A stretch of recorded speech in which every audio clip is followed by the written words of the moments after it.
মাত্র 2টা কলা দিয়ে বিকালের জন্য এত সুন্দর মজার একটা নাস্তা বানিয়ে ফেলেছি। দেখতে যেমন সুন্দর হয়েছে, এটা খেতেও মাশাআল্লাহ অনেক মজা হয়েছিল। মাত্র ঘরে থাকা কয়েকটা উপকরণ দিয়েই এটা একদমই তৈরি করা যায়, কোনো ঝামেলা নাই। এটা তৈরি করা একদমই সহজ। আর এটা তৈরি করতে কি কি লাগছে আর কিভাবে তৈরি করলাম সবকিছু আজকে আপনাদের সাথে শেয়ার করব। তো প্রথমেই আমি কয়েকটা কলা নিয়ে নিয়েছি। এখানে আমি 2টার মতো কলা নিয়েছি। কলাগুলো একদম পাকা পাকা ছিল। কলাগুলোকে সুন্দর করে ছুলে নিয়ে নিলাম।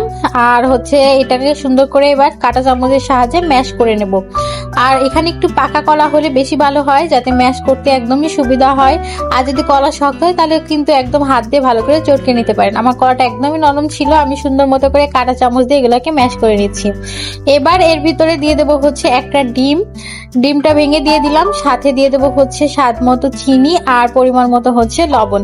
চিনিটা আপনার ইচ্ছা মতো দেবেন। কলাটা যেহেতু মিষ্টি ছিল, চেরি পরিমাণটা আমি একটু কমিয়ে দিয়েছি। এবার সুন্দর করে সবকিছু একসাথে ফেটে নিচ্ছি। আর লবণ দেওয়ার ক্লিপটুকু না এখানে উঠানো হয়নি, আপনারা অবশ্যই কিন্তু এখানে লবণ দিয়ে নেবেন। এবার অল্প অল্প করে ময়দা আমি এখানে অ্যাড করব আর মাখিয়ে নেব। একবারে না দিয়ে একটু একটু করে দিচ্ছি। একদম শক্ত একটা খামির তৈরি করব, মানে এমন ভাবে তৈরি করব যে কোনো শেপ আমি যাতে এটাতে দিতে পারি, একদম আটার মতো করে। এবার সুন্দর করে হাত দিয়ে এবার মেখে নিলাম, কারণ কাঁটা চামচ দেওয়া হচ্ছিল না, কারণ যেহেতু এটা হাত দিয়ে একটু চটকিয়ে ছেড়ে নিতে হবে, সেজন্য হাত লাগিয়ে ফেললাম। সুন্দর করে এটাকে মাখিয়ে নিচ্ছি, অল্প অল্প করে দিয়েছি। আর এখন শক্ত একটা ডো তৈরি হয়ে গেছে। এবার এই ডোটা থেকে সুন্দর করে আমি আমার ইচ্ছা মতো শেপ দিয়েছি। চাইলে আপনাদের ইচ্ছা মতো যে কোনো শেপে বানাতে পারেন। চাইলে ওই যে বিস্কুটের মতো করে ডিজাইনও করতে পারেন। তো আমি ডোনাটের মতো করে দিয়েছি। এভাবে করে সবগুলা সুন্দর মতো করে ডিজাইন করে বানিয়ে নিলাম।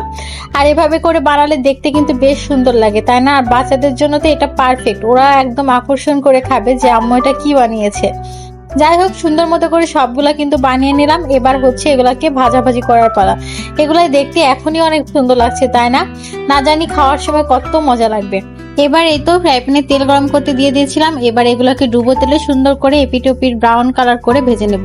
যখন একটা পাশ হয়ে যাবে তখন সুন্দর করে উল্টে দিচ্ছি। আর চুলার আঁচটা কিন্তু একদম মিডিয়ামে রেখে ভাজতেছি, না হলে তাড়াতাড়ি পুড়ে গেলে ভেতরটা কিন্তু কাঁচা থাকবে।